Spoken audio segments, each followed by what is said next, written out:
आप लोग को आज पूरा फिजिक्स के चैप्टर वाइज ऑब्जेक्टिव का क्यूज कराने जा रहे हैं और सब आदमी को बोले थे पढ़ के आने के लिए, और सब आदमी सुनिएगा, जिसको याद हो वो जवाब दीजिएगा, नहीं याद हो मुंह बंद करके रखेगा, ओनली फॉर सुनने का काम कीजिएगा।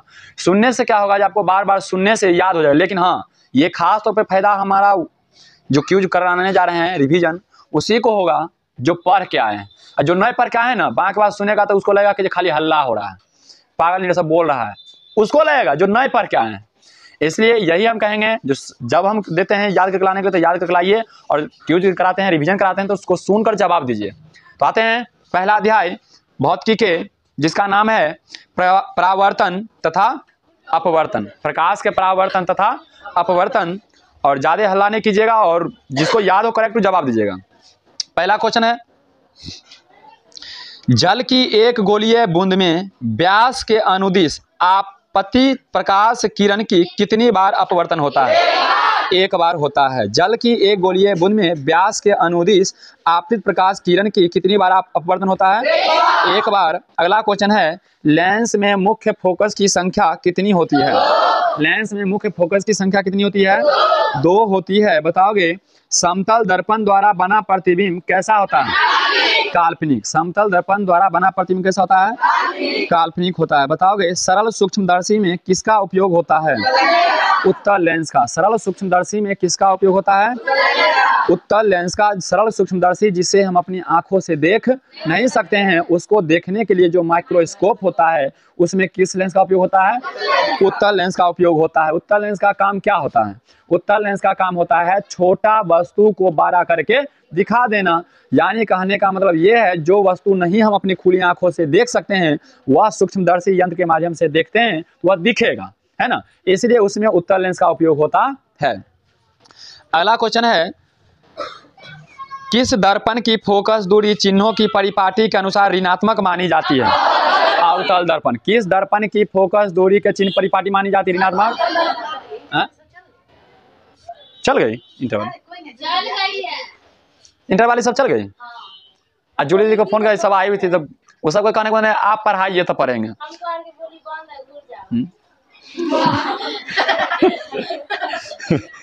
सबको साइल है। ठीक है, तो तुम्हारा चल जाओ, सबको जा रहे पढ़ा देने के लिए। हैं? वाह, जाने दीजिए, बोल दीजिए चल जाने के लिए। बोले भैया, बोले चल जाने के लिए,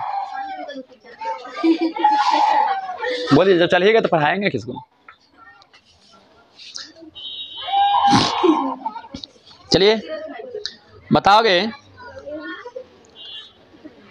किस दर्पण की फोकस दूरी के चिन्ह परिपाटी ऋणात्मक होता है?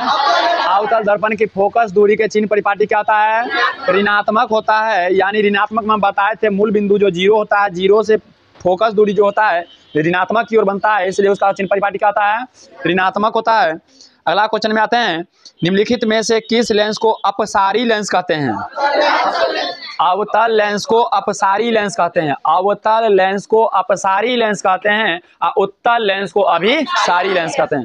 अ से अवतल, अ से अपसारी, अ से अवतल, अ से अपसारी। याद रखना, याद रहता है ऐसे, अ से अवतल, अ से अपसारी। तो अवतल लेंस को अपसारी लेंस कहते हैं, अवतल लेंस को अपसारी लेंस कहते हैं, और उत्तल लेंस को अभिसारी लेंस कहते हैं।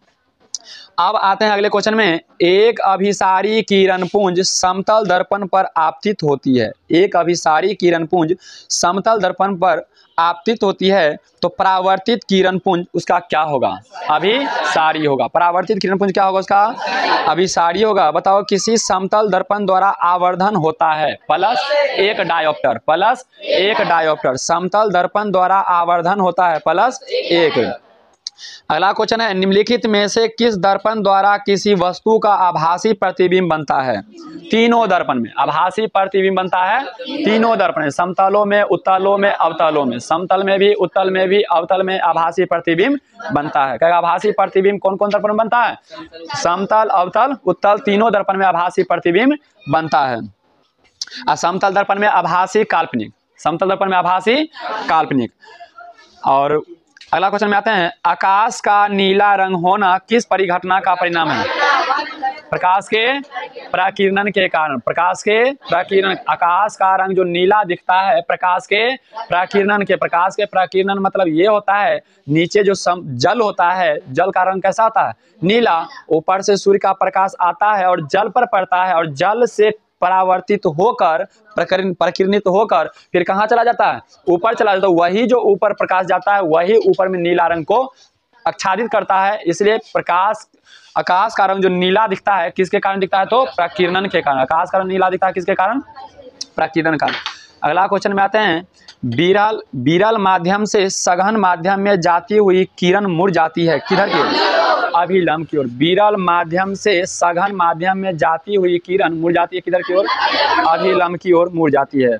अगला है, निम्नलिखित में से किस लेंस की फोकस दूरी धनात्मक होती है? उत्तल लेंस की फोकस दूरी क्या होती है? धनात्मक होती है। किस लेंस की फोकस दूरी धनात्मक होती है? उत्तल लेंस की फोकस दूरी क्या होती है? धनात्मक होती है। अगला क्वेश्चन में आते हैं, चिन्हों की निर्देशांक परिपाटी में धनात्मक फोकस दूरी होता है किसका किसका होता है? किसका? उत्तल लेंस और उत्तल दर्पण के। उत्तल लेंस और उत्तल दर्पण की चिन्हों की परिपाटी क्या होता है? धनात्मक। उत्तल लेंस और उत्तल दर्पण की चिन्ह परिपाटी क्या होता है? धनात्मक होता है। अगले क्वेश्चन में आते हैं, निर्देशांक चिन्ह परिपाटी में सभी दूरियां मापी जाती है कौन सी से? ध्रुव से। क्योंकि जितना भी हम आपको लेंस सूत्र, दर्पण सूत्र सिद्ध करने के लिए बताए हैं, हमेशा बताए हैं सबके जो दूरियां मापते हैं, फोकस दूरी के, वस्तु दूरी के, प्रतिबिंब दूरी के, ये सब बताए ना में, जो कहाँ से नापते हैं? ध्रुव पर से नापते हैं। कहाँ से नापते हैं? ध्रुव पर से, जो बताए थे रहता है बीच में, जो ध्रुव से मापा जाता है। अगला क्वेश्चन है, बताओगे सघन माध्यम के विरल माध्यम में गमन करने पर, सघन माध्यम से, सुनिएगा, सघन माध्यम से विरल माध्यम में गमन करने पर आपतन कोण I डज नॉट 0 और अपवर्तन कोण R में क्या संबंध होता है? तो I का मान जो होता है R से क्या होता है? बड़ा होता है। I का मान जो होता है R से क्या होता है? बड़ा होता है। यानी सघन माध्यम के विरल माध्यम में गमन करने पर आपतन कोण I का मान जो होता है R के मान से क्या होता है? बड़ा होता है। याद रखिएगा, I का मान R के मान से बड़ा होता है। निम्नलिखित में कौन सा पदार्थ लेंस बनाने के लिए प्रयुक्त नहीं किया जाता है? मिट्टी का प्रयोग लेंस बनाने में प्रयोग नहीं किया जाता है। लेंस बनाने में जल, कांच, प्लास्टिक इस सब का प्रयोग किया जाता है। अगला क्वेश्चन है, एक उत्तल लेंस की क्षमता 1 डायोप्टर है तो उस लेंस की फोकस दूरी क्या होगी? Plus 100 centimetre. बताओगे, किसी बिंब का वास्तविक तथा समान साइज का प्रतिबिंब प्राप्त करने के लिए, किसी बिंब का वास्तविक और समान साइज प्राप्त करने के लिए बिंब को उत्तल लेंस के सामने कहां पर रखना चाहिए?